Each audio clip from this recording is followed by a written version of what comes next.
Good morning, Gator Nation, and welcome to episode 26 of the And All Kinds of Weather Forecast. We've got a very special show tonight, as Florida is one win away from wrapping up the SEC East, and they will try to get that win in Knoxville right in front of a Tennessee volunteer fan base that would really hate to see that. And for this special show, we've got an incredibly special guest along with us to break it down. Of course, I am your host, Dustin Smith, and you can find me on Twitter at IAKOWDustin.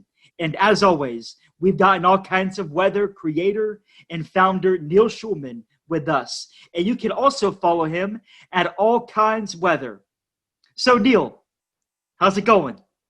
It's going great, dude. I can't wait for the show we've got for y'all. I'm surprised you passed up on the opportunity to say this is the Kamar Wilcoxon episode, because he wears number 26, and he, as most of us know, was waffling between Florida and Tennessee long, long ago when he was just a recruit and not an on-field presence for the Florida Gators. So, yeah, this is the Kamar Wilcoxon episode. It's our Florida-Tennessee preview episode, and we've got a very special guest lined up to help preview it. So, can't wait to get into that. Well, you always ask me how I'm doing. How are you doing, man? I gotta reciprocate that. How's everything going for you? And now I'm doing just dandy. Had a fun Thanksgiving, which was rather small. Usually I spend time with my grandfather and his wife, but obviously due to COVID-19, we did not get the chance to do that. I had a good time with my parents. And then obviously went to we had the chance to go to the Florida-Kentucky game, and that was incredibly fun. Opportunity to be able to take some photos in the stadium. Yet again, I was able to take in my professional camera there, and I don't take that lightly because I've heard of some photographers that get told no when it comes to that. So happy to get in there, happy to get some good photos, and those will hopefully be on the website later on this week. But yeah, had a good weekend, and I'm excited about our guest that's coming on. Yeah, no, you got some good shots, man. Y'all can check out more of them. You can check out at Dustin the Now on Twitter and Instagram to see more of his photos. It's not just Gator related. He does rocket launches too. And he will cover some other events depending on the time of year. Before we get to our main guest, two quick orders of business. The first one we got to take care of is the little bit of news that broke early Monday evening that Florida running back Iverson Clement will be transferring out of Florida. It is not a huge surprise, I don't think, to many people, but it is something that will, and I guess now has, thinned out our running backs room. Florida's going to be in good hands there because Damian Pierce and Malik Davis, pretty good 1-2 combo there. And even in a nightmare scenario where they both leave next year, which they probably won't, but let's just say for argument's sake they do, Florida's got two former 5-stars in Lorenzo Lingard and DeMarcus Bowman waiting in the wings to get their carries. So, along with Naquan Wright, it would have been impossible for Clement to see the field next year, let alone this year. So, of course, we wish him well. We understand this kind of had to happen if he wanted to see playing time. But, Dustin, let's get your quick thoughts before we get into our sponsors on Clement. Obviously, it's sad. Anytime you connect with a Gator player and watch him develop at his time at the University of Florida, also as an alumni, anytime you see a student transfer and leave, it's always a disappointment. But shout out to him. Obviously, he's probably going to get playing time at another place, and he'll do just fine. So I wish him all the best. And during his time at the Gators, is definitely a big fan. He had a couple good plays as a Gator, and he will be missed. Great. Again, to add to what you said, I agree 100% with you. The running back room is going to be loaded. I expect the Gators to be relying on the running backs a ton in 2021. The likes of Lingard, DeMarcus Bowman, is Pierce able to stay, or is he He can. No, I remember everyone can stay because of COVID. Everyone gets a free blanket year of eligibility. So I was just talking worst case scenario. Pierce is going to be back. But yeah, I mean, I would think at least one of him or Davis will be back. Probably Davis. Probably if one of them were to leave, it would be Pierce. But they could, in theory, both be back. And I mean, even in the best case scenario for Iverson Clement, that they both leave, he would still probably never have seen the field. Great dude, great kid, did it the right way. Everyone within the program that I've ever spoken to had nothing but good things to say about him. So thanks for all your efforts, Iverson. We're going to miss you. Fellow Jersey boy right here, saying best of luck to you moving forward. Yeah, man. So, Neil, as always, you do a great job with those ads. So kick it up, man. So the second order of business for us is quickly shouting out our partners/sponsors.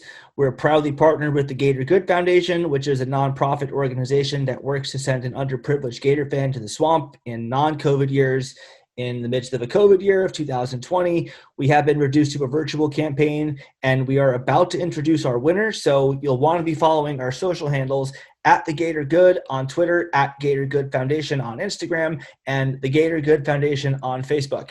Secondly, we are proudly sponsored by Stingray Branding. These folks will put a sting into your marketing, and they'll deliver results that will wow your clients. Whether it's web design, logo design, branding, graphic design, social media management, search engine optimization, marketing strategy, or mobile app design, Stingray Branding has you covered. If you or someone you know needs professional help in any of the above, here are 2 great reasons why you should choose Stingray Branding. 1, it's a veteran-owned business.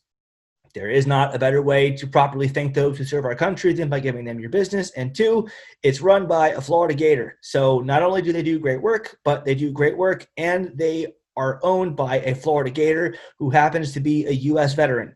To learn more about their services and rates, go to stingraybranding.com. That is stingraybranding.com. And now that we've gotten our sponsors taken care of, let's bring on our guest. As y'all know, this is a big game, so we had to have a big-time guest for the occasion, and I think we checked that box. Our guest tonight hails from Jasper, Florida. He played for Steve Spurrier's Gators from 1998 to 2001, and he was a 2-time first-team All-American for the Florida Gators in 1999 and 2001. His 33 sacks for the Gators are by far the most in the history of Florida Gator football, and as such, he is widely considered to be the best defensive end in Florida Gators history. After his sensational collegiate career, our guest tonight went on to the NFL and became a terror there too. He played 9 seasons in the league, 8 of them with the Chicago Bears, and racked up 45.5 sacks, 14 forced fumbles, 12 fumble recoveries, and 5 picks. And oh yeah, most relevant for our purposes tonight, he has a special history against Tennessee, as he set a school record by sacking T. Martin 5 times in the 1999 Florida-Tennessee game. Ladies and gentlemen, we've got the one and only Alex Brown with us today, number 13, and he is going to help preview our upcoming game against the Tennessee Volunteers. Alex, thanks for joining us, man. Welcome to our show. Absolutely. Thanks for having me, man. It's a lot of fun. Of course. So we usually start off our shows with a segment called the lightning round, but we're going to put that second tonight because I want to settle something that we've been debating for months. Now, we've known each other for a while, and back in the summer, we were talking about the Ring of Honor that Florida has in Ben Hill Griffin Stadium. You made the point to me that you should be in the Ring of Honor because you are Florida's all-time sacks leader, and it's not even close. And you had 33 sacks, and Alonzo Johnson, the second leading sack artist, had 27. And your whole point is that the criteria for admittance into the University of Florida Ring of Honor should be about what you did at the University of Florida. Now, I'm not the guy that makes that decision, but I'm going to ask you to speak to the people who do directly. Say that the people who could change the criteria for acceptance into the Ring of Honor are listening right now.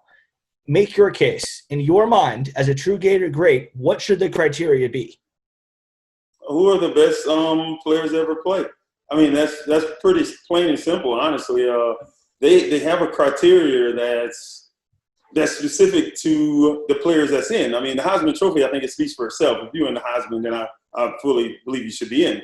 I don't believe that you should get in for things you did after. So what you do in the NFL has truly nothing to do with the University of Florida or what you did at Florida. So, I mean, just look at our quarterbacks. I mean, honestly, all three of them that's in, they weren't very successful in the NFL. So should you take away from them for that? You know, you shouldn't. You shouldn't take away from them because it has nothing to do with how successful they were in college. They were extremely successful, and I think they're rightfully they should be there. But when you look at just the body of work of what I did at Florida, I mean, obviously I didn't do it by myself. I mean, a lot of teammates that did their job, so I don't want to sit up here and act like I did it by myself. I didn't. But when you look at it, I could be off a number or two, but Wilbur Marshall's in. And Wilbur Marshall has, when you count the sacks and you count the tackles for loss, he has 81 total. I have 80 total. He made the SEC, all SEC 3 times. I made all SEC 3 times, and we're one of, I believe, 5 guys that's ever done that. So when you're talking about that, I made All-American twice, first team, and then made All-American second team once. So there's a 3-time All-American, 3-time All-SEC, SEC Defensive Player of the Year. I mean, just to look at it, I mean, it's something that I don't control who I come out with. And this right here probably hurt because I would have met that criteria, but I came out with 2 Hall of Famers who won all of the defensive stuff, and Julius Peppers and Dwight Freeney. So, I mean, it doesn't take away from what I did at Florida. And I think it's hard to just sit up and say that you have 2, not 1, but 2 defensive players in the Ring of Honor, and I'm not one of them. I mean, that's just I don't believe that. I believe I'm the most dominant defensive player to ever play at the University of Florida. I do believe that. I think the stats will back it up. If you want to argue Wilbur Marshall, totally get it, because he was an absolute monster. Okay, he was an absolute monster. But when you're talking about Jack Youngblood, that one I disagree with because he wasn't as dominant at Florida. He made All-American for a year, but he wasn't as dominant as Wilbur or myself when we're talking about what we were able to do in our career at the University of Florida. I've met Jack Youngblood, love Jack Youngblood. He should be there. All I'm saying is if he's there, then I should be there. That's all I'm saying. Well, you have an argument as the all-time sack leader, and again, it's worth pointing out the discrepancy between 1 and 2 on that list, 33 versus 27, and then after that, it's increments of a sack or a sack and a half or so, and then there's 6 sacks that separate you and number 2 in Alonzo Johnson. So you do have a case there. I will pass this along to the people who make those decisions. I can't promise anything, but I think they deserve to at least hear you out. I think they should. I think they should. They should hear it. I can't go back and do anything. So the criteria wasn't up prior to me finishing my career, so I can't go back and do anything. I can't make these things or try to shoot for these things. I mean, they're already done now. My career is. But for me to just get in, I think it was 2016, I want to say, I got into the Georgia-Florida Hall of Fame. I think that's crazy. I mean, the second I was available to get in, I should have gotten in. I mean, I can't understand why I'm not in the SEC Legends, because SEC Legends, I mean, there's 5 guys, and the guys I've looked up, Herschel Walker, Bo Jackson, David Pollock, Wilbur Marshall, and myself are the only guys that have ever made all SEC 3 times. First team all SEC 3 times. I'm the only one not in. How can that be? I just don't. I don't know if I did something to somebody or I slapped somebody's child or something. I have no idea. If I did, I'm sorry. Really, I ain't mean it. Come on. So, but it's just like that stuff. I don't understand it. To make 2-time All-American, the other year I made 2nd team All-American. I think that's 3 years of, I think, pretty dang good football at the University of Florida. So Florida's done for me. I'm a Gator through and through. I love the Gators more than I love the Bears. The Gators gave me an opportunity. They came to Jasper, Florida, which you mentioned earlier. They came to Jasper and gave me an opportunity to play at a prestigious program and I was able to come in with a great bunch of guys, and I was able to do some things that nobody's ever done before. So it was a lot of fun. Yeah, man. Well, hey, Alex, you certainly have had a storied career at the University of Florida, and I just want to thank you for the time, the effort that you put in as a Gator. You know, you don't just show up to practice and show up to games and put up the numbers and the big time plays that you put up. You worked your butt off to make that happen. So thank you for giving the Origin Blue your all in all. For sure. Absolutely. So we do something here every week called the lightning round. So we'll go ahead and start out with this one. What was your favorite win to be part of as a Gator? SEC championship, 2000. It's not even close, honestly.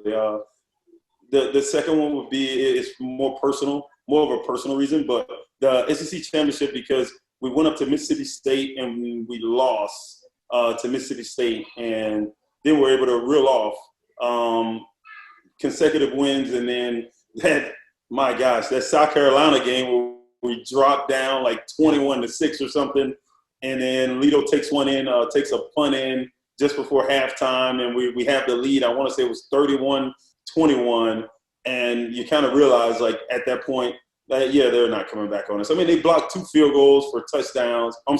Blocked 2 punts for touchdowns, and then it was just like, all we have to do is just play football and we'll beat these guys. So it was a great team moment to get there, and then you're playing Auburn, and I still talk to Heath to this day, and it's like Heath, and I think it was Rudy Johnson, I think it was the running back. Like, they were good, but they weren't our team. We had a really, really special team that year. So it was winning a championship with your teammates is fantastic. So the second one, I'll just say it because I know my brother's going to watch this. So he always talked trash about how he went to University of Maryland, and he always talked trash about how they would beat us. And we got the opportunity to play them my last game of my career, and we just beat the dog out of them. It wasn't even close, and they were the ACC champs at the time. So, and we just smoked them. So, and that was a great personal win. That's why I say it's more of a personal thing. But as far as a great win, just my favorite win, definitely was the SEC championship of 2000. My first memory as a Gator fan was at that game versus Maryland in 2001. I just turned 7 years old. Oh, don't say that. Don't say that. You make me feel old. I made that same mistake with Riddell Anthony. I got yelled at for it. No, dude, I made that mistake with Riddell Anthony. I got yelled at. You got to learn from my mistakes, dude. Oh man, you're right. I shouldn't have done that. That's okay. A rookie error on my part. Right. But hey, I'll just say this. So, we had a great time at the game, and obviously the Gators put on a show. But I remember being the sly little kid that I was. It got to a point where I stopped cheering on the Gators and I started cheering on the Reptiles, because I knew that the Terrapins were also reptiles. So I felt like I'd make the Maryland fans happy too. So the stands, my parents were like, "Go Gators!" I'm like, "Go Reptiles!"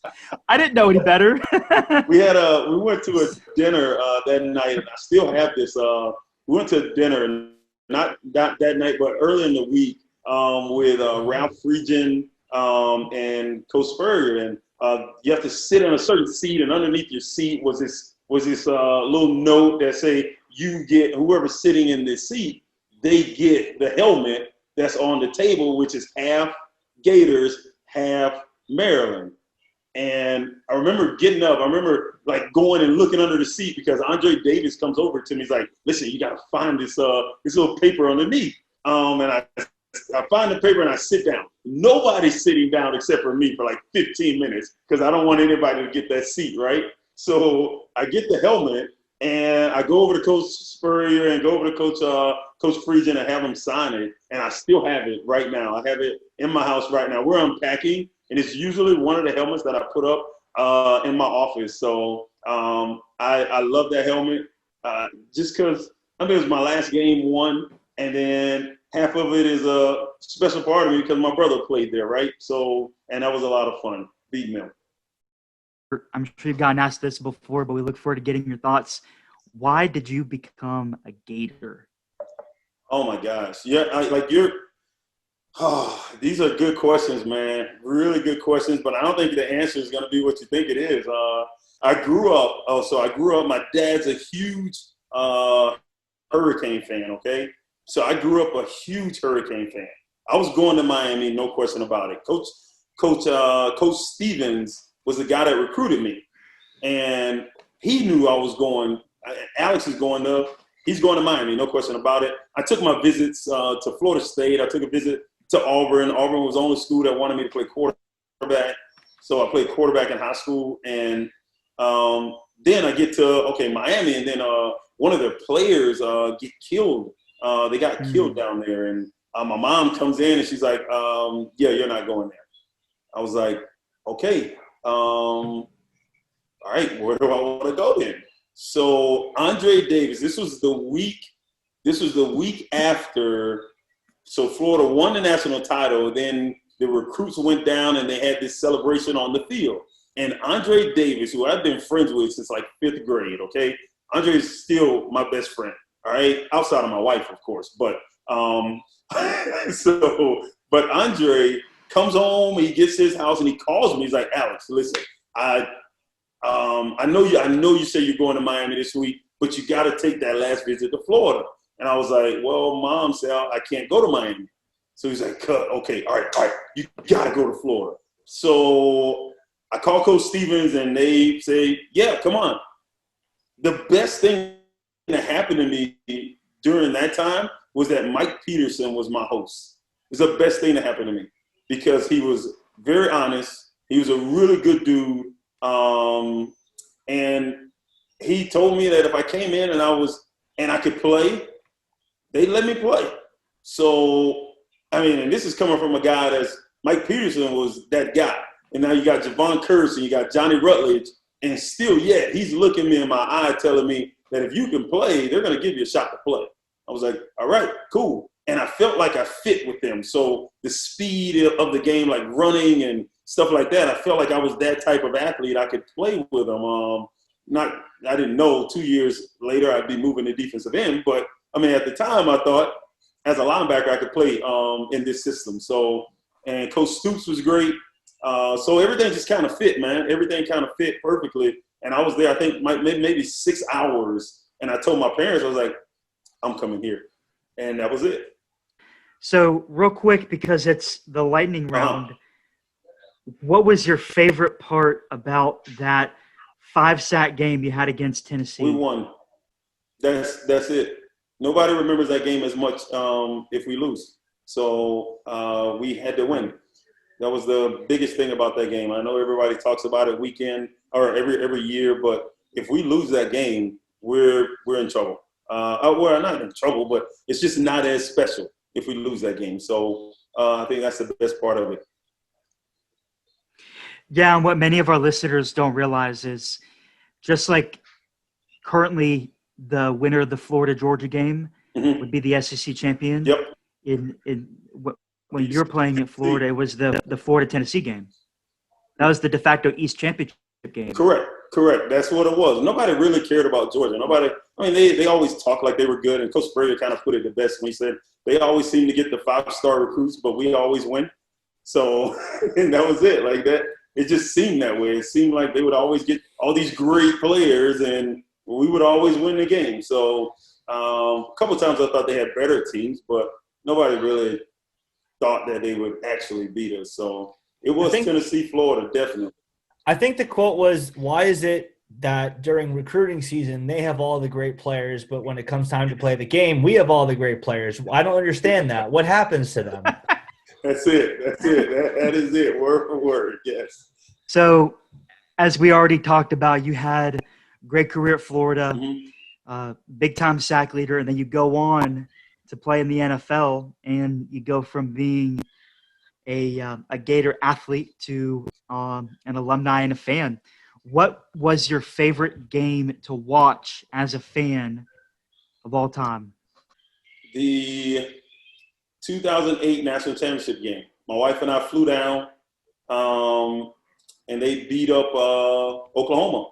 So that game was a great game that I got to watch, and I was on the sideline. I got on the field, took a picture with Tebow that I still have up on upstairs. Right now it's upstairs. I saw it a couple of days ago walking by, and he's coming off the field, and we're just kind of screaming like, "Oh yeah!" like at each other. Yeah. It was awesome, man, awesome. So he's so that game probably Oklahoma had this crazy offense, and they just hadn't seen a defense like ours. And I was told that our defense would win that game, and they did.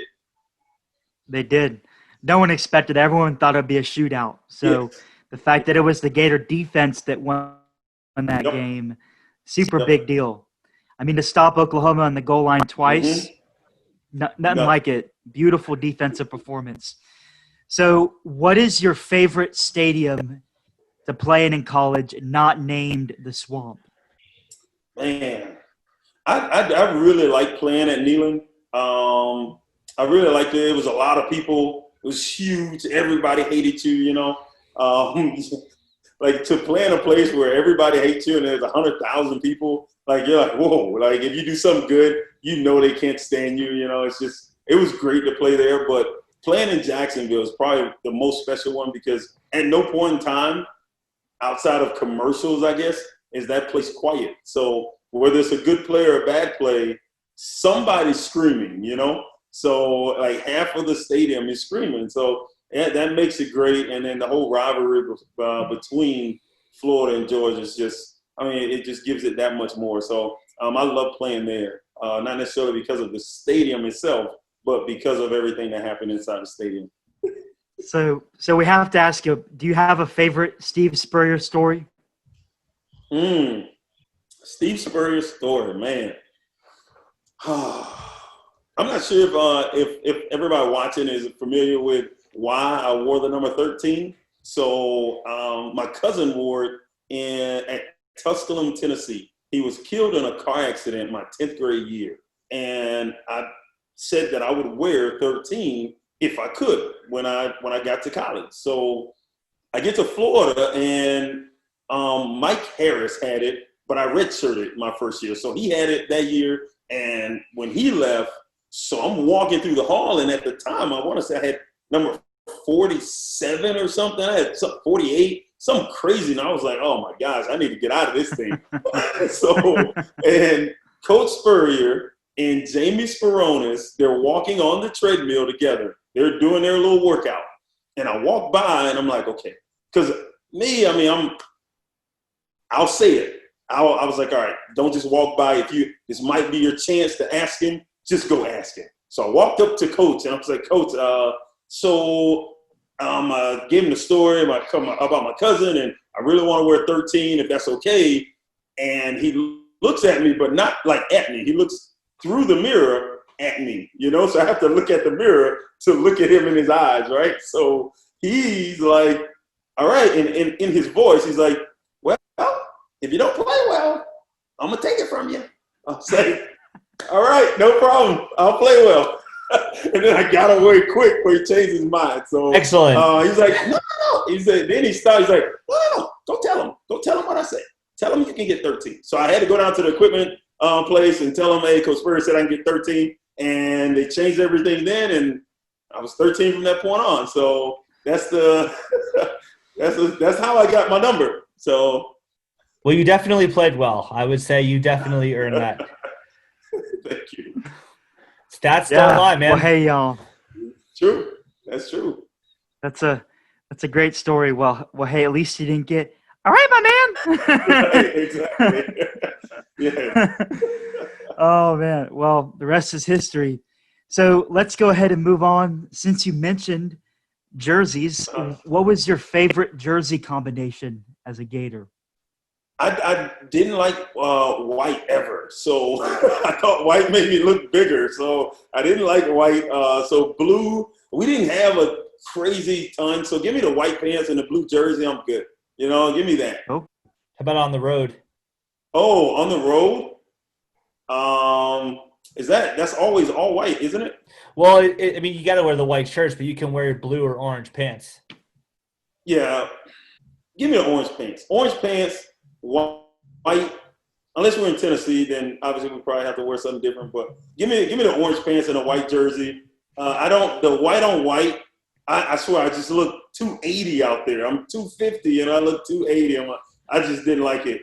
I had it my second year at the Bears, and they had all white, and I was like, gosh, I hate that all white, man. I don't like it either. Hey, man. last question. So don't worry. I mean, just because our colors are orange and blue, like we should display them more. Yes, agreed. I wish I could have had the helmet with the F on it, though. I wish I could have worn that, but I never got a chance to wear that. I think that's a really, really cool helmet. That's true. I do agree with that. Hey, man, so we got one more question, and this is going to segue perfectly to our discussion about the Tennessee-Florida game. Yep. So what does the Florida-Tennessee rivalry mean to you, and is it a legitimate rivalry today? The second part of that question, absolutely not. It's not. I mean, it's actually – they're a joke. They're terrible. They need to get better so we can get more into this rivalry, because it is some of the older guys, they remember when that Peyton Manning during those years, the late 90s, 2000, like those are some really good years with you got I think it was Jamal Lewis and Travis Henry, and you had some really, really talented players there, and that was a hard game. Now we won with Peyton. We won all of them against Peyton. But the next three games, like they beat us. You know, they took a couple from us. So it wasn't always easy. Going to Neyland Stadium when they're good is a hard place to play, man. It's a really tough place to play. So I love the rivalry. I think the older guys my age, maybe a couple classes after me, they still understand the rivalry. But once you got to Tebow's group, it was just a matter of we're gonna beat the crap out of these guys. They're not very good, you know. So they don't remember when Tennessee and Peerless Price and those guys, when they actually won the national title, and they were really good. So I don't think it is what it is. I don't think it's not what it used to be, but hopefully they can get better and they can find a coach that they can stick with. But truthfully, I don't give a damn if they're good or not. Let's keep beating the hell out of them. See, that's what I say. Everyone, or not everyone, but there's a good portion of people on Twitter or Facebook or whatever who say, I wish FSU was good again. I wish Tennessee was good again. I miss the rivalry. Like, why? Why? Yeah, I don't. Let's just keep beating them and getting free wins and taking their recruits, because if we're good enough, we're going to get big-time games that we'll remember forever against Oklahoma, Ohio State, Clemson. We'll get our games that will never be forgotten against really good teams. Let's keep them in the dust, and let's keep – I mean, I don't get it. I don't know if those people remember when Florida State was really, really good and they went to like 4 national titles in a row. Like, I don't want them to be that good anymore. No, I don't. So they were really, really good. I like them at 2-6 and struggling to keep enough players on the field. I like them running away from games. Like, ain't nothing wrong with them. They just don't want to go on the field and get their head beat in by Clemson. They don't want to go on the field. Or Virginia. Virginia. Well, I mean, we got a lot to talk about with our current team. It is fun talking about how much we like laughing at them in their misery. Speaking of which, before we move on to the game portion of our conversation, the day that this drops, 6,283 days since Tennessee beat Florida in the Swamp. Love it. Think about that. That's just something. But yeah, let's talk some football. Let's do it. Let's start with the defensive side of the ball, which is the side that you played on. Also the side of the ball that's drawn the most criticism from fans so far this year, because Florida's defense has had some stretches where they've played well, but they've had some stretches where they have not. So what have you seen from this defense that you've liked, and what have you seen from this defense that you have not liked so far this year? I think they're a very opportunistic defense. I think you can drive the ball down the field. They do give up too many points. To beat the good teams, you're not going to be able to give up those points. And it's simple points. It's when guys are running wide open. So there's a bust coverage. There's miscommunication on the back end. There's the defensive line isn't getting home, where the quarterback has way too much time. Those things right there bother me. The missed tackles when you got a team that just runs the ball at you. We miss tackles, or we seem disinterested in tackling a big guy. So and that's it. That's the only one. If we're going to beat Bama, then we have to fix that, because Najee Harris is a real running back. And he's already breaking tackles, so you don't need to give him any by missing a few tackles. So as far as offense, I think the offense kind of speaks for itself, but they're fantastic. But the defense, if we can just stop the run, make sure we tackle well, and then I think we have some good pass rushers on the edge that can get to the quarterback. We have pretty good corners, which I don't like. I think they should be really good because we're DBU. So we need top-notch corners, guys that are put out there to do a job and shut down receivers, and they do it. So there's a one-on-one situation when we're sending a blitz and a guy's on one-on-one, he has to win those 50-50 balls that's thrown up, and we're not winning. We're winning 60-40, and that's just too much. We have to win more.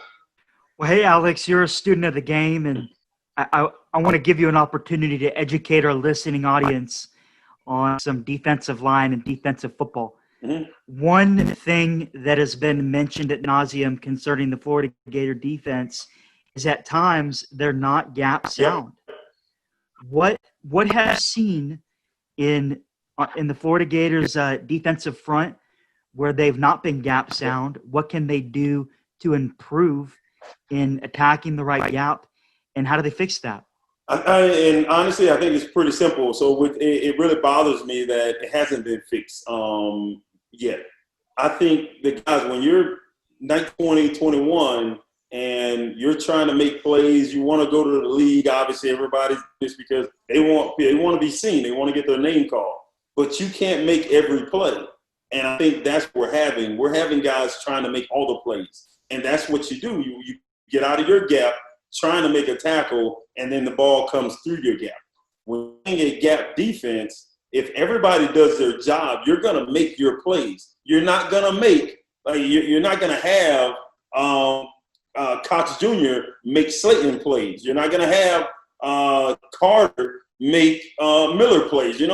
Everybody's going to make their plays. And if you do that, then everybody will get their plays done. Everybody will get those big plays, but you can't make all of them. And I think that's what happens when you see two guys in a gap. You got somebody trying to do too much.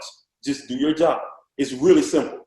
Do your job, and all the jobs will get done. There's 11 jobs to be done on the field. So if everybody does their job, the job will get done, and that's you making it hard for that offense. Now, sometimes they practice too. So, sometimes they make a play. But if you do your job consistent enough, it'll be tough for them to go 12, 13 plays down the field and score on you. So, and a lot of times we're getting those where you have 9 guys or 10 guys doing their job, and it's making everybody else look bad because you got that one guy or those 2 guys not doing their job. So now I have to ask you a question about the coaching on defense, because we all saw Dan Mullen light into Todd Grantham on the sideline, and I think he was funneling a lot of frustrations that a lot of fans had in Todd Grantham's direction. I think whether he realized it or not, he was screaming on behalf of hundreds of thousands of Gator fans who, for one reason or another, are kind of tired of some of the things he does, particularly not stacking the box and giving Kentucky easy lanes to run through. So what's your opinion on Todd Grantham? I really put a lot on players. The coaches, they don't make tackles. They don't get off blocks. The coach can only put you in the best position to make plays, and I think he's doing that. I think he's for the most part, I think he's doing a pretty good job of putting the guys in position to make plays. Now, the guys have to make the plays. And if he continues to put the guys in position to make plays and they continue to not make plays, when I start to put it on the coach is when he continues to put that guy out there. That's when I start to look at the coach. So I'm not really looking at Ty Grantham right now as far as him not doing a good job. It's the guys got to make plays, man. They have to make plays. When he calls the right defense and it's one-on-one coverage, but we got a blitz coming, well, that's the defense he called. So do your job as a corner or do your job as a safety and come down in the hole and make a tackle. So, like, those things I tend to lean towards the players doing their job as opposed to saying the coach isn't doing his job. I think he's actually doing a pretty good job putting the guys in position to make plays. Now, at that particular moment, maybe there was something that coach needed to say. So that Coach Mullen needed to say to him that he wasn't getting done. Okay, I can absolutely see that.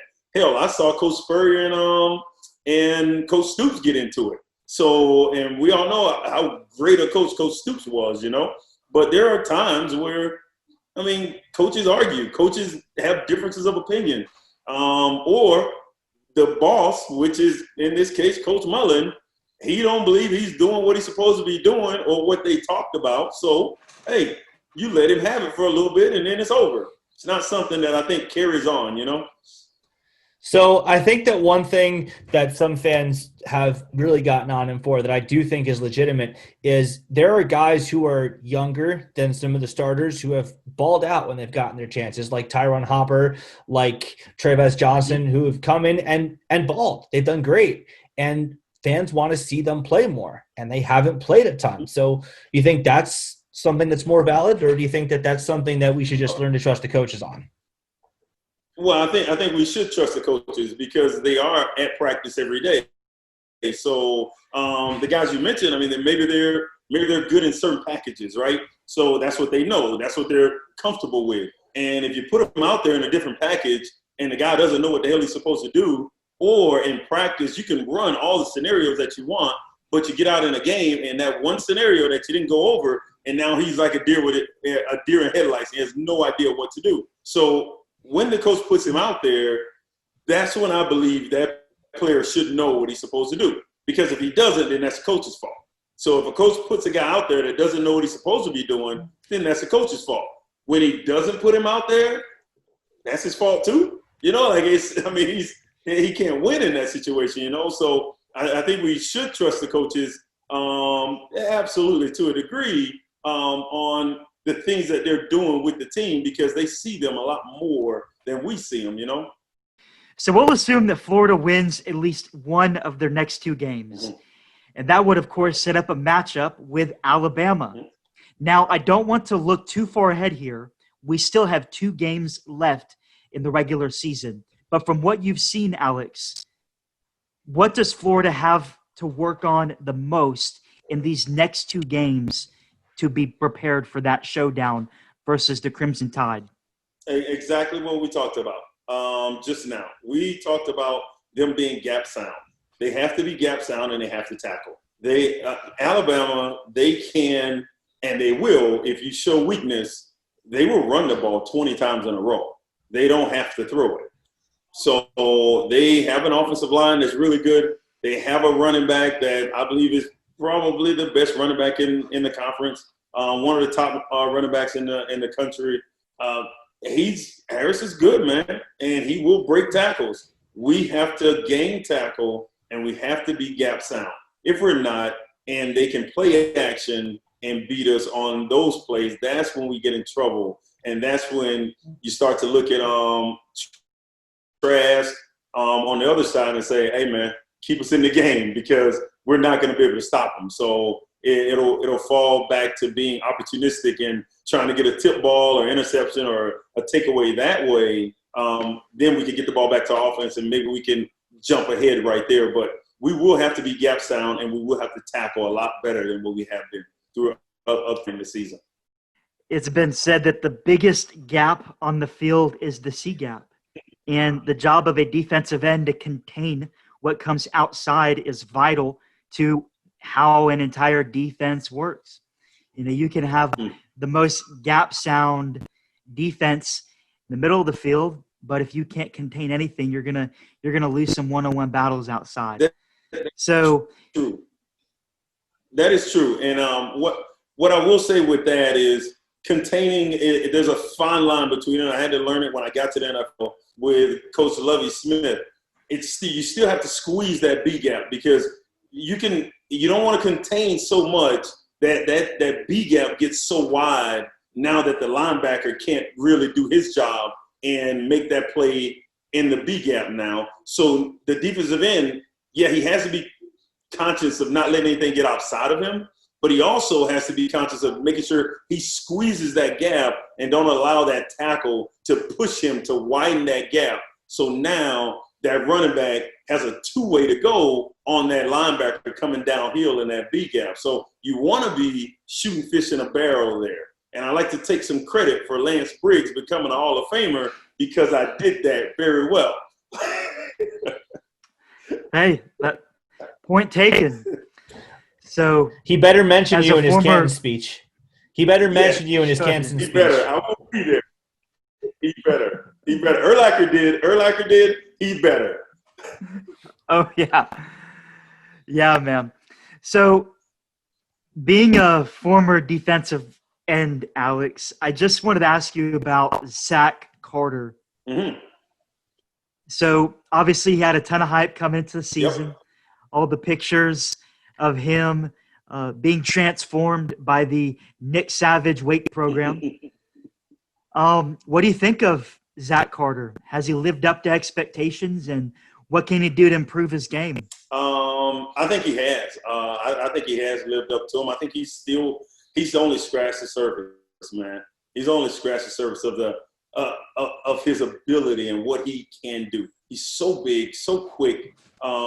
He makes plays. Like, he makes plays in the biggest moments, right? And those are the guys that you really want and that really stand out.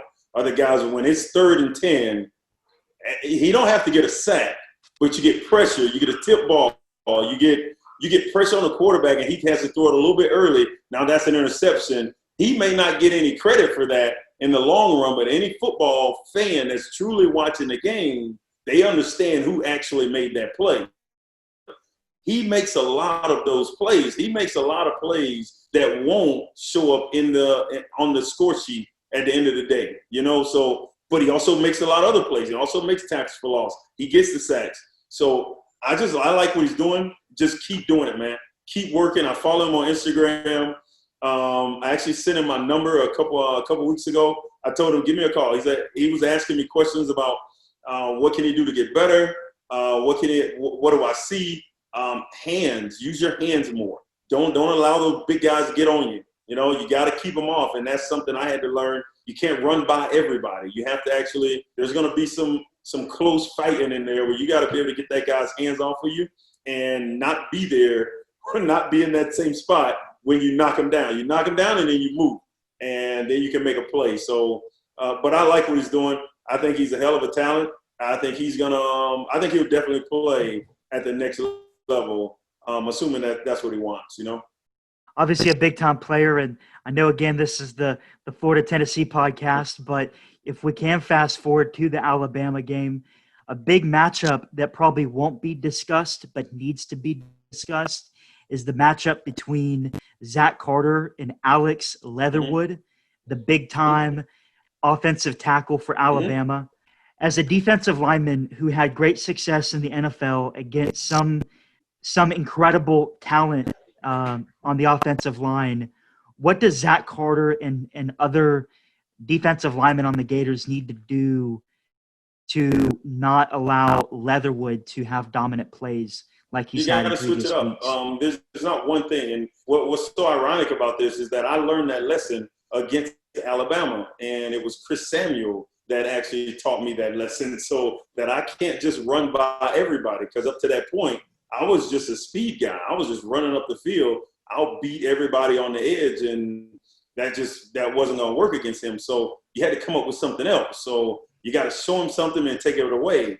And then as they get better, the tackles get better. You might have to do 2 or 3 things to take it away or to actually beat them, you know? So these guys are really good. You will not – I'm not going to say it won't happen. He might run by him once, but that's not going to be – that's not the formula for beating a guy like that. You know, a top talent in the country at the position, that's not a formula to beat him. You're going to have to get close contact. You're going to have to give him a lot of different things. But fortunately for Zach, he has all those tools in his toolbox. You know, he can run by him. He can show the bull rush. He can bull rush, pull, and swim. You know, he can get up the field, stick his foot in the ground and get inside on him. So he has all these moves in his toolbox, and he will need them. If we're going to be successful and we stop the run or at least contain the run to an extent, they will be in 3rd and 8, 3rd and 9, 2nd and 10, 2nd and 11s, and that's when we're going to need that pass rush to come out. And if we win that game, I'm going to say it today, Zach will be a big part of it. He'll be a big part of us winning that game. Hey, I have one more question before Neil takes it away with some questions about the Florida Gator offense. As a defensive end, what is more important to you, proper footwork or proper hand placement? Well, you can't have one. You can't have the hand placement without the footwork. It won't work. So I would go foot placement, because if your feet are right, your hands will be right. So you need to it starts from the ground up. Your hands, your feet. Your feet have to be right, and then your hands will go where they should go. Like if you step straight, your hands will come out. You're gonna hit the guy exactly where you want to hit him, so you can control him. If you can't control him and he's controlling you, well, let's go back a little bit, because last I checked, they're bigger than us. You know, I weigh 250. I'm going against a guy like Brian McKinney, who's 370 pounds. He's 6'8", 370. If my feet aren't right, I'm in trouble, you know? So your feet got to be right. You got to make sure you're making everything look the same. And I think that's something that all of them should work on. The defensive line especially, work on making everything look the same, because you don't want to give anything away. Get to the next level they're looking for. They're looking for anything that'll give you away, just like what you're looking for. Like there was a left tackle for, gosh, I'm trying to think who it was. I can't remember. It slips my mind who it was, but the tendency was, if he had his hand on his hip, it was a pass 100%. If he put his hand in the ground, it was a run 100%. It's like, okay, well, he's telling me what they're doing. I don't care if you come out 4 wide. If he put his hand in the ground, it is a run. If you come out 3 tight ends, if don't have his hand in the ground, it is a pass. So those little things, and it's pre-snap stuff. It's stuff that you can learn about this particular play. And this is how crazy the game is broken down. It's not you study for this game all week, now I know the game. No. There's a game within the game, and then a game within that game, because there's your individual battles that you have. So if you win your individual battles, when I would win my individual battle, if Lito or Benny Alexander got beat, well, I could help and I could make up for that. Or if I'm not, it's taken. Or if Chad Clifton has me locked up and I can't even get off the block, but they're covering, which gives me 4 or 5 seconds, another second and a half to get home, well, then that helps. So you have to play off each other. And I think that's why the secondary and the defensive line, the linebackers are kind of those guys, whatever. But the secondary and the D-line, they work hand in hand, man. Hand in hand. They have to be on the same page. If they're not, then it's very hard for a defense to be a top defense. I played on the number 1 defense in the league, in the NFL, number 1 defense, and that was the formula. Nathan Vasher and Charles Tillman Peanut, they knew 3 seconds, that ball's coming out. It's coming out. It has to, or he will be sacked. I'm sure that Mike Peterson and Andre Davis are going to really appreciate you just going, the linebackers are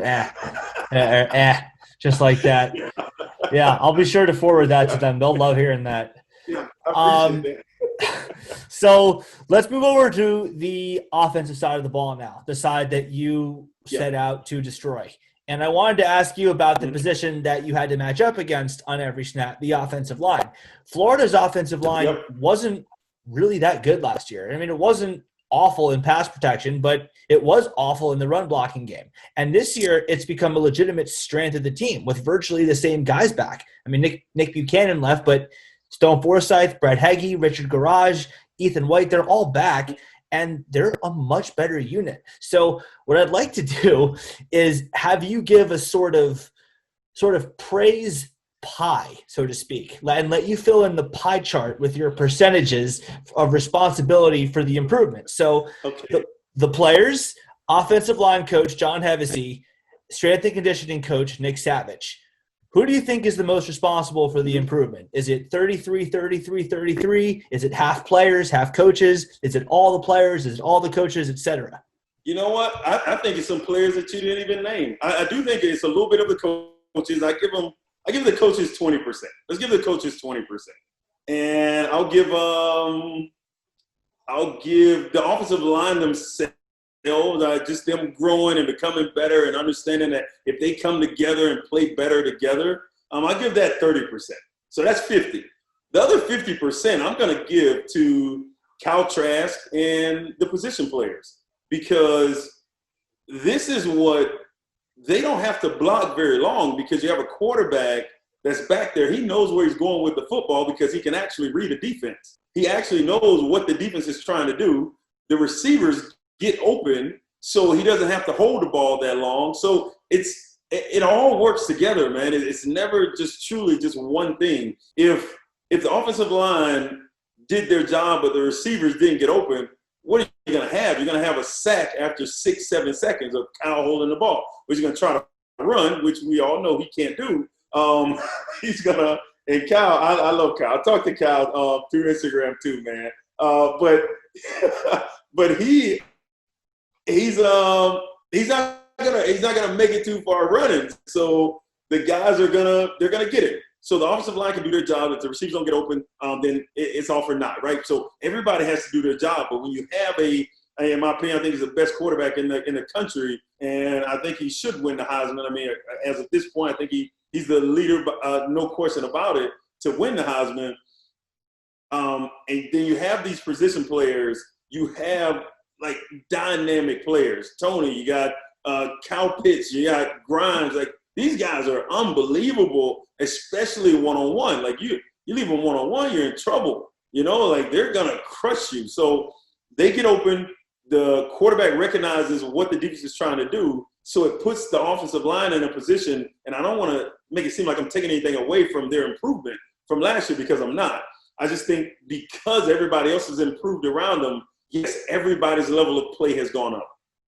That's fair, and you did sort of steal my next question, but I mean it is worth noting the incredible improvement from a year ago, because last year you had guys looking around like they didn't know what they were doing. I mean, Dustin was just talking to you about gaps last year. There were no gaps last year; they were all just crashed through. There was no running room. Yes, Trask had some time to throw, but I mean, not a ton, nothing compared to what he has this year. It has been a night and day improvement, and I think it's worthwhile, or I think it's worth noting that the other guys have stepped up around them. Sure, they deserve some credit there, but this offensive line has gone from pretty bad to a real strength of this team. And I think that is something that a lot of people have noticed and wanted us to hit on with this pod. So, you know, to those of you listening, there we go. We got it. We got you. So the last question about Florida specifically, and then we'll turn our attention to the matchup against Tennessee. You mentioned Kyle Trask. Florida probably has the best quarterback in the nation. You can make a case for Trevor Lawrence, for Justin Fields, or Mac Jones. I happen to think it's Trask, but again, he's definitely one of them. He's the Heisman favorite as of now. Meanwhile, Kyle Pitts is the Mackey favorite, the best tight end in the country. I don't even think that's a debate. And there's not much to say about them aside from just how great they are, because we've said that, and the media said that repeatedly since the season started. So that leaves us with the rest of the position guys. As great as Pitts is, Florida's going to need someone to step up between now and December 19th in Atlanta if they're going to beat Alabama. So who do you think that is? Do you think that's Tony? You think that's Grimes? Do you think it's Naquan Wright? Or do you think it's someone new that we don't even know about right now? No, I think it will be one of those three. It will be either Pitts playing out of his mind no matter what they do, because I think he has the talent to reach a level like that. It'll be Grimes because it could be Grimes because if there's one of those guys, one of those three that I want one-on-one, I mean, not to say Grimes can't beat it because he's shown all year that he can beat one-on-one. He can beat double covers. Hell, he made a catch in the end zone over two guys not long ago. So, but he can make plays, whether that's man coverage. But if there's you got to pick your poison here, right? So, I mean, I'm gonna go with trying to make Grimes beat me. I mean, you come into this game. I mean, if you're an opponent, you're gonna come into this game and you're gonna say to yourself, well, Pitts is not going to beat me. So we're going to do everything we can to stop Pitts. And Tony, well, he's shown that he can beat you. So the next focus goes to Tony, right? And then you're going to look at your defensive line to get pressure on Trash. So the one guy that's not really at the forefront is Grimes. So if Grimes can make them balance up their defensive scheme for that game, it's over because Pitts is going to come alive mid to end of the second quarter, and then you're in trouble because Grimes is balling, Pitts is balling, he's giving you a headache, and now here goes Tony with something crazy where he just makes 12 people miss. He made one guy miss twice, and he scores a touchdown. Like, he's insane, man. He can do that. He can make multiple guys miss, or he can make you miss multiple times per play. It is quite frightening to try to tackle him, I imagine. Thankfully, I don't have to do it. I imagine it wouldn't be too much fun for you Alex, to do it. You know what I do? Okay, I'm going to tell you what I do. I wouldn't dance with him. I'm going to take my shot at him, and I'm going to make sure that if I miss, you miss him back inside to the defense. You can't miss him, and he goes outside away from the defense. So you have to make him make a move inside. If he makes a move outside, you smoke him. Because you're headed for that outside leg. So, but if you dance with him, you're going to lose because he's too shifty. So that's what I would do. Now, I could look silly or I could look like an amazing athlete because I just hit Tony in the chest and blew him up. So one of the two, you know. If you dance with him, there's an 88% chance you're going to look like an idiot. So don't dance with him. Hey. Well, hey, Alex, it's time to get to the task at hand. And that's to discuss. That's awesome. Another dad joke. You like that, right? Dustin is the king of dad Never jokes fails, on the show. Man. And the funny part about that is I'm the youngest of all the guys that do the pod. So that's true. I guess that's saying something. Yep. That's to talk about the game against the Vols. Mm. So it's very clear. We've already talked ad nauseum about your time as a Gator and what the game against Tennessee meant. Mm-hmm. Obviously, this is not the same Tennessee team of 2001, of 99. What would you say is the big difference, and why has Tennessee fallen so far? I think it's stability at the top, man. They haven't been able to find a coach that they can lean on, that you can bring in, that a bunch of 17, 18, 19-year-old kids, even the 20, 21-year-old kids that you have there, respect from day one, honestly. And then you got to have a good recruiter.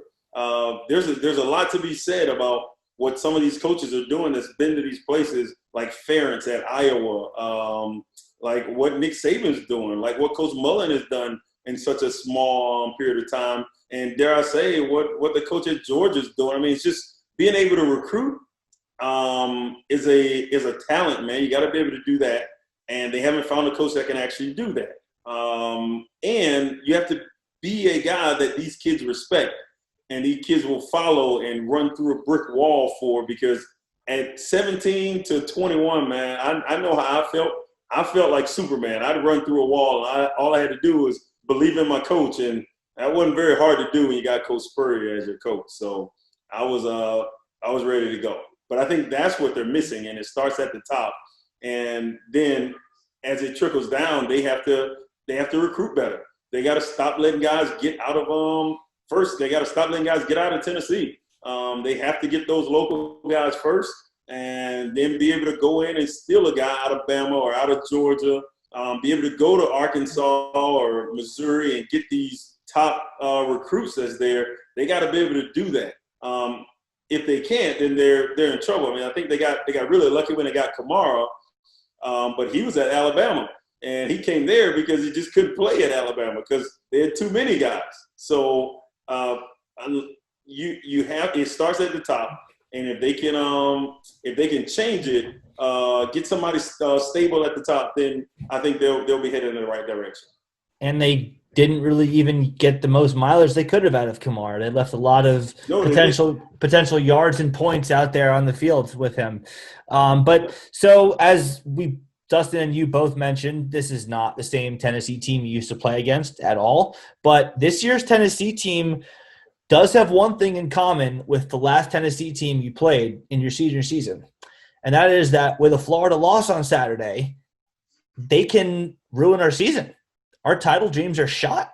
And as we all know, in 2001, all Florida had to do was beat Tennessee in that December game in order to face an LSU team we'd already clobbered in Death Valley for the SEC championship. And had they won that, they're going to the Rose Bowl to face Miami for the national championship. So circumstances are a little different here in that Tennessee doesn't have any postseason aspirations themselves, but it is nonetheless another rare once-in-a-generation meeting between Florida and Tennessee where the Vols can break Florida hearts and ruin their season. So with that in mind, if you could say anything to this year's team about how much this game against Tennessee means and how much that game in 2001 meant, what would you tell them? I tell them that it's a game that you'll never forget. You'll never forget this game right here. That next game, because they only get bigger. So you win this game, then the next game is the game that you'll never forget. And you'll never forget it if you lose it, because it'll prevent you from reaching a lot of goals that you set prior to the season. So, you can still get to the SEC championship by winning one of the next two, but that's not the goal. The goal is to win a national title. Obviously, you need to win the East to get the opportunity to play in the SEC championship. Then you win the SEC championship. Then you get an opportunity to get in the playoffs, and now you have that chance to go on and win a national title. But this is one of those steps. And go out, and if you play your best football and they play their best football, you beat them by 40. That's how much better this team is than Tennessee. Tennessee was actually, they had John Henderson and Albert Haynesworth and those guys. They were phenomenal. Okay, they had some boys on that team that was just really, really good, and they gave us fits. But don't take it lightly, which I don't think they will. I think they came out a little slow the pass game against Kentucky. They came out a little slow. I don't think they'll do that this game. I think they're back. I think they'll come out firing. I think this game, for all intents and purposes, I think this game will be over by halftime, to be honest. Like, I just don't think Tennessee has the firepower to stay with them. I mean, they give up 24 to Arkansas, you give up 30 to Auburn. I mean, we're talking, the only team they truly shut down was Kentucky. I mean, Kentucky scored, I don't think they scored 10 points against them. But they shut Kentucky down. So everybody else moved the ball up and down the field and scored points. So this team right here is on a 4-5 game losing streak. Yeah, this team right here is all but giving up, honestly, on the season. There's nothing really for them to play for. And like you said, this rivalry isn't like it used to be. So if we were playing this particular Tennessee team back in the day, well, then it'll be one of those games where you say you throw out the records, and because this game right here, this is a rivalry game. That's not the case, because these kids don't feel that way. This is nothing more than a Florida-Kentucky game, right? So, I mean, it's a team that they believe like normally they beat. And if they come out and they play their best football, like I said, if they play their best and Tennessee plays their absolute best football, Florida's going to beat them by 35, 40 points. Because when Florida's playing their best, there aren't many teams in the country that can play with them. So as a quick follow-up to that, and then we'll get to our grand finale of the show where we put on our college game day attire and make picks and give keys and all that fun stuff. But as a quick follow-up to that, I know Tennessee sucks. We all know that. But given what they did in 2001, do you think that going up there now in December and just blowing them away would get some sort of payback for that? Or do you think they're just two completely separate things and it's apples to oranges? They're two different teams. There is two different teams. I think Cal was just learning how to walk when we lost that game. So these guys, they don't remember that. It's not going to play a part at all. I'm one of the guys, I don't believe like the history truly plays when we're talking that far away, because these guys don't remember that. The rivalry now in the East is Florida-Georgia. If Florida doesn't, they actually like have seen Georgia win the SEC championship. They've seen Georgia go and play in a national championship. Whereas when I was playing, it wasn't them. That actual position where it was Tennessee who had won a national championship. It was Tennessee that was winning the SEC or representing the SEC East if we didn't represent. So it was two totally different times, and I just don't think it's not going to be an issue. Like I said, Cal was just learning how to walk. Both Cals were just learning how to walk good, just started to run when we were playing. So these guys, they don't remember that. This isn't going to be much of a game come middle of the third quarter. Well, I sure hope not. A lot less stress for us, right?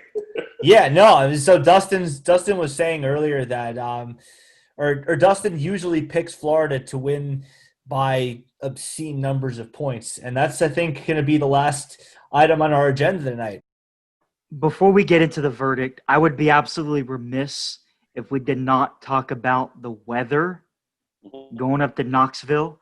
After all, this podcast is aptly named the In All Kinds of Weather Forecast. Mm-hmm. So before we put on our college game day attire, I'm going to put on my my meteorologist tie, and we're going to look at the weather for this particular game. So it's expected to be cold. Some forecasts say that it might be snowing later on in the evening. Alex, you played football in Chicago. Tell us about playing in cold weather and how this could potentially impact the Florida Gators against Tennessee. If it snows, it absolutely changes everything. The ball's different. It's cold enough that the leather's harder. I played in some really obscene weather. So I played in negative 23 degrees. And I played with no sleeves, nothing. You just go out and you play. But if it is snowing, that will change the game. And then we'll lean more on our offensive line because we want to run the ball more. You're not going to throw the ball around as much because it'll feel different. I'm not sure. I know it was tough for Rex because Rex had smaller hands for a quarterback. So if Kyle has the big hands where he can hold the ball, I've seen him he doesn't really have to have the laces when he throws the ball. So I assume he has bigger hands throwing the ball. It might not bother him as much. But the receivers, it will bother them. So hopefully they can get out and catch a few balls beforehand and really get a feel for how this is going to be during the game because that cold weather is different, especially for a warm team, a warm weather team. It is definitely different. It's definitely an advantage for the Tennessee Volunteers. Now, okay, I'll take it back and I won't say if it's snowing, okay, we won't beat them by 40. We'll beat them by 28. Okay, great. Well, hey, I will say this. I just checked out the latest forecast from AccuWeather, and apparently the forecast for snow is actually not there anymore. It looks like it's going to be 48 degrees, partly cloudy or sunny. Mhm. So it should be a good Saturday for football. 48 degrees ain't nothing to sneeze at, man. 48 degrees I'm not sure what it is in Gainesville right now, but I know it's not 40. So it'll be different. I mean, it'll be a little chilly for them, but if it's not snowing, then it doesn't hit that 30 anywhere in there, then I think it won't bother the guys too much. Once it gets under 40 degrees, start at 38, 37, somewhere around in there, even colder, then that football gets hard and the passing game changes a lot. I mean, I played against Brett Favre. I played against Aaron Rodgers up at Green Bay, and you see them throughout the season. They're throwing the ball around all crazy, and then when December comes, January, they're throwing the ball 15, 20 times a game, but they're running the football all the time because when it gets cold, that ball's almost like a brick. It's like a little brick. You don't want to throw that ball around like that. So you see it all the time up in the Midwest that it changes. The game changes as the year goes on. So it's time to wrap up our show with something we call the verdict. And Alex, this is where we go around and we get our keys to the game, and then we'll go and give that score pick. I know you're super excited to give us that pick for the game. So Alex, we'll go and start with you. What would you say the Gators' keys are on both offense and defense to beat the Volunteers? I don't think the keys to winning ever changes. I think it's controlling the line of scrimmage, whether that's on the defensive side or offensive side, and then depending on which side you're going to look at it, you can look at turnovers or you look at takeaways. So I think that's where you win football games, especially when you got two teams on the spectrum here. If you can take the ball away from Tennessee, make them turn the ball over, and you can control the line of scrimmage from your defensive side and the offensive side, then that is the key to victory. I don't think that changes. See, it's interesting that you say that because we on this show, we think that using turnovers / takeaways is a cop-out because you could use that for any game. So, but it's interesting that you say that because that means that for a team like Tennessee, they're really going to have to do that because Florida is just the more talented team. They're just so much more talented. They're better coached. They've been playing more recently than Tennessee. The Vols have been off. So I think for Tennessee, if there's going to be a non-turnover key, it's how do you slow Kyle Pitts? Because you're not going to stop him. He's too big to put a corner on. Okay. He's too fast to put a linebacker on. So what do you do to limit his productivity? How do you stop him from catching 12 balls for 170 yards and 5 touchdowns? Because he might do that. Well, you keep him off the field. So you go back, and it goes back to what I was saying. You have to control the line of scrimmage then. So if Tennessee can control the line of scrimmage and put together first down after first down, put together those 12, 13, 14-play drives, making sure they don't get behind the sticks. They're not in 3rd and 12s. They're not in 3rd and 13s. They don't shoot themselves in the foot by having a 12-yard run and then they get called back for holding. Now you're in a 1st and 10 or 1st and 20 situation. So you just can't have those plays. Like speaking from the Tennessee side, how could they win this game? They have to keep that high-flying offense off the field. And you do that by controlling the ball and time of possession. They have to dominate time of possession. If they do, then yeah, they really have a chance to win. But that's with anyone. If you dominate time of possession and you can keep that offense off the field, then I mean your defense isn't tired. They go out and get a 3 and out, and you're back on the field. Like you've had 2 possessions and the first quarter's over. You know what I mean? So that's how they can win this football game. The other way I would say is that Jarrett Garantano just comes out and plays like Kyle Trask. But let's be real, that's not very likely to happen. Yeah. But he's got it. But I mean, in all seriousness, though, he does have to play the game of his life. He's not Kyle Trask. We know he's not. We've seen him be not Kyle Trask before against Florida, but he has to play the best game of his life because if you have a quarterback, you're never really out of a game. How about you, Dustin? What are your keys? Hey, it's simple. On defense, you got to stop Eric Gray. I know that A lot is in the air concerning COVID-19 and whether certain players are going to play or not. But when you look at a Tennessee Volunteer offense, which has been downright disgusting all year, one bright spot on that offense has been the play of Eric Gray, their running back. 651 yards, 4 touchdowns, an average of 4.9 yards per carry. That's pretty good considering the opponent, the defenses that Tennessee's had to play throughout the year. Yep. So it's going to be incredible. We talked about it earlier in the pod. It's going to be very important to contain him if he slips outside, or if he goes up the A or the B gap. It's going to be important to fit the gap to make sure that he gets down. Don't let him get in the secondary. Mm-hmm. So often we see issues where our safeties aren't making plays and a 10 to 15 yard gain turns into a 30 or 40 yard gain because our safeties aren't making the play and our corners have to make up for it and run him down. Let's not let it get to that. Let's get Eric Gray down in the backfield. There's no reason why we shouldn't do it. And as far as offense, it's simple. Let Kyle Trask be Kyle Trask. I'm tired of these cute screen passes. I want to see Kyle Trask throw down the field.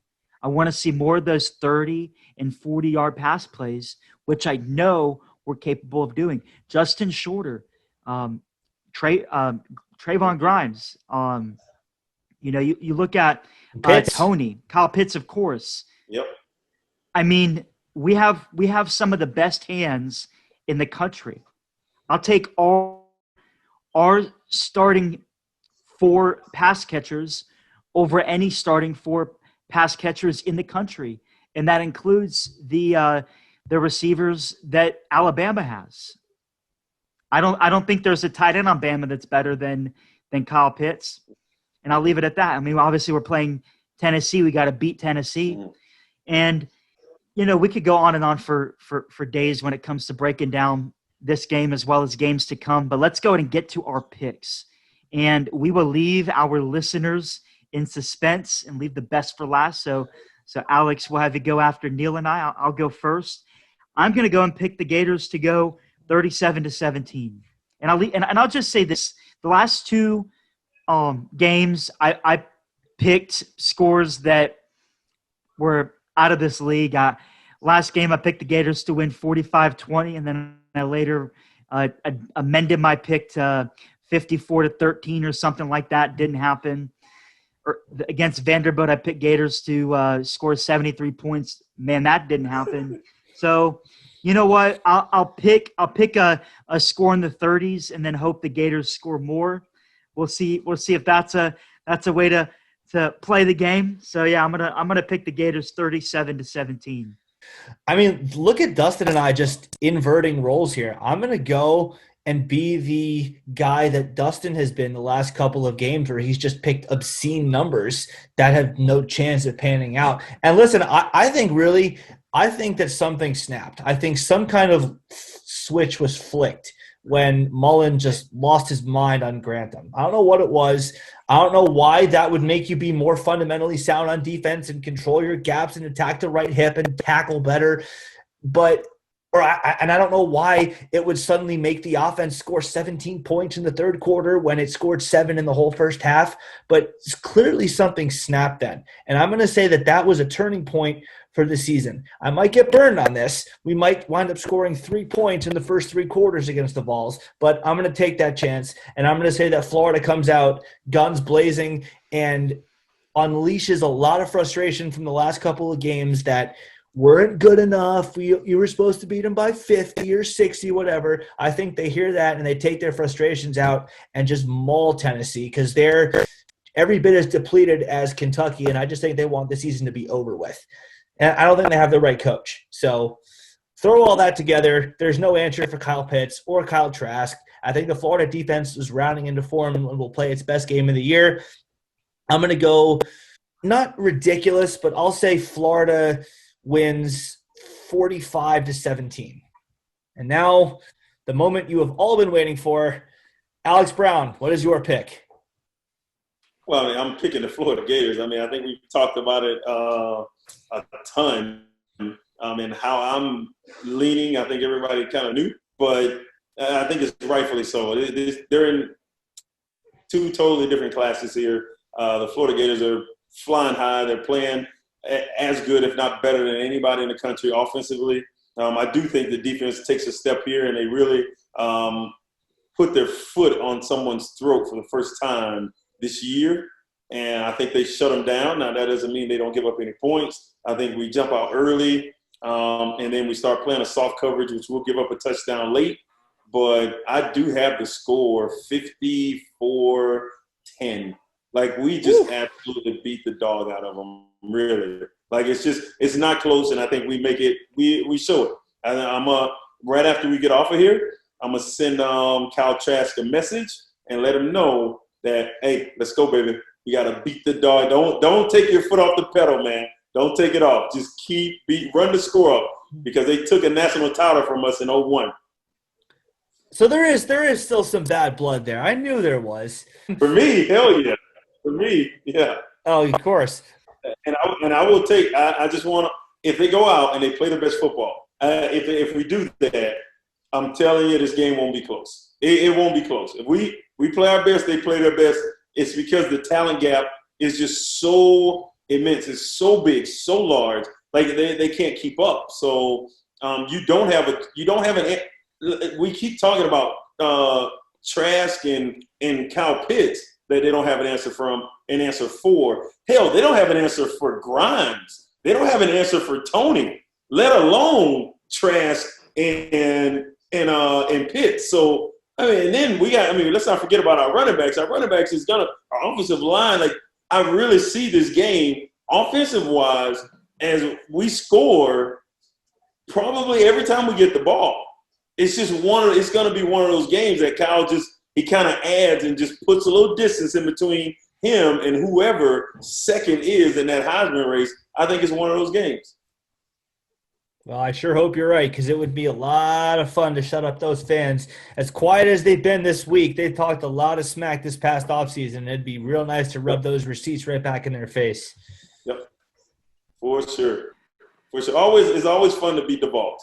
I love it. So let's go out, let's do our job. Everybody does their job, and then make plays. Let's have fun. Because if we can go out and have fun this game and understand how important this game is, then we'll have an idea of how important the next game is. And they just get more and more important as you continue to win. So let's go out and do our job here. And we'll worry about next week when next week comes. Sounds good to me. Well, Alex, thank you so much for being a part of this podcast. We appreciate you taking the time out of your busy schedule to chat with us and talk Gator football. Always, my man. So real quick, how can our listeners keep in touch with what you're talking about? How can we follow you on social media? Oh, man. You can follow me on social media. It's Alex Brown 96 on Twitter. It's 96A Brown on Instagram. And I don't know if you get NBC Chicago, but if you have a Fire Stick at home, you look up NBC Chicago. I'm always on there talking about the Bears. I'm an analyst in Chicago, so I fly back every week and I do shows, pre and post game shows for the Bears. So it's a lot of fun. I enjoy it.